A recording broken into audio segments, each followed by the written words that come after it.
Hi friends, welcome to our channel. I am Shripad Naik and you are watching Electrical Academy. अभी power system cream series का part 4 में यहाँ shoot करने जा रहा हूँ।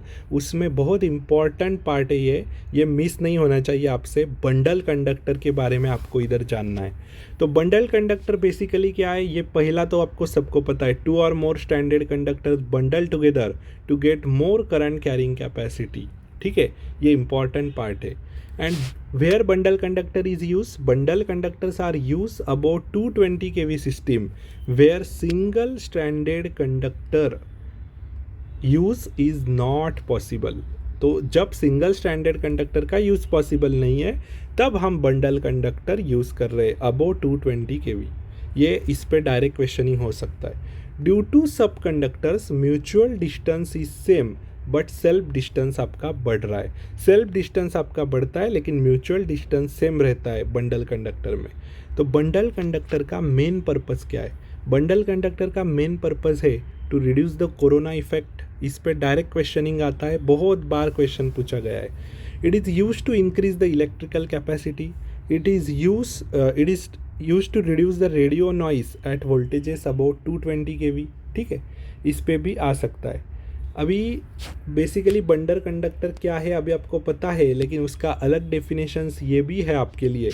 ये डेफिनेशन आपको अच्छे से पता होना चाहिए, कभी कभार पूछ लेते हैं। ठीक है, तो इसमें आपको क्या है, several parallel cables connected at intervals by spacers in cylindrical configuration, ये आपको इधर मिलने वाला है।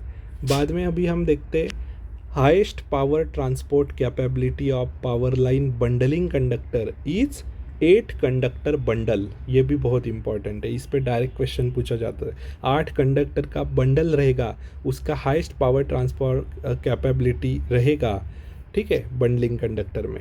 अभी बंडलिंग की वजह से क्या होता है, तो बंडलिंग की वजह से आपका जो कोरोना इफेक्ट है वो इधर कम हो रहा है, जीएमआर आपका बढ़ता है और आपका जो जीएमडी है वो सेम रहता है। ज्योमेट्रिकल आपका जो ज्योमेट्रिकल मीन रेडियस आपका जीएमआर बढ़ता है और ज्योमेट्रिकल मीन डायमीटर आपका सेम रहता है। ये आपको इम्पॉर्टेंट है आपके लिए। ठीक है, ज्योमेट्रिकल डिस्टेंस आपका उसमें क्या होता है जीएमआर और जीएमडी में, इस पे बहुत बार क्वेश्चन पूछे गए हैं।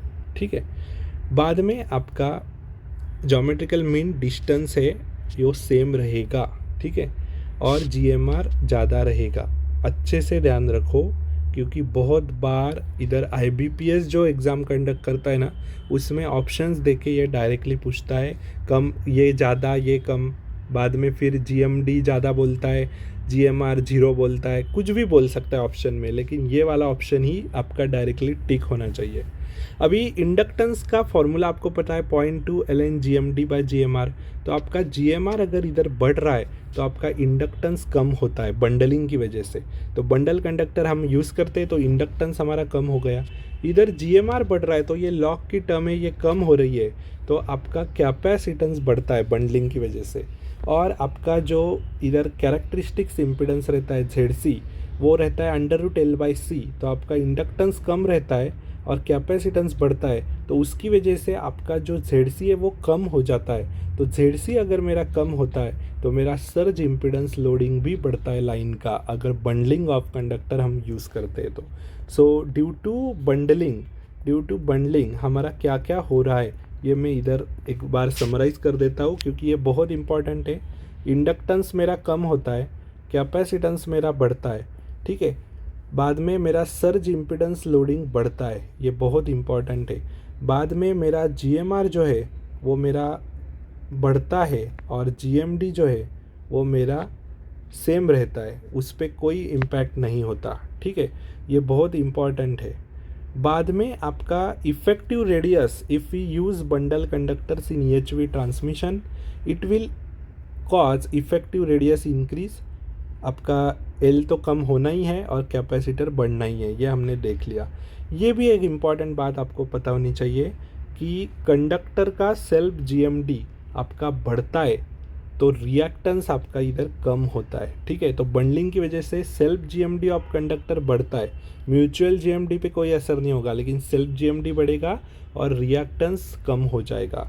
एंड दैट्स वाई हमारा क्या होगा, वोल्टेज ड्रॉप इन कंडक्टर हमारा कम रहेगा और आपका वोल्टेज रेगुलेशन इम्प्रूव हो जाएगा।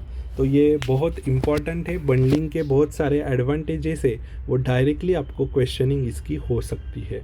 तो बहुत इम्पॉर्टेंट था ये पार्ट, बंडल कंडक्टर।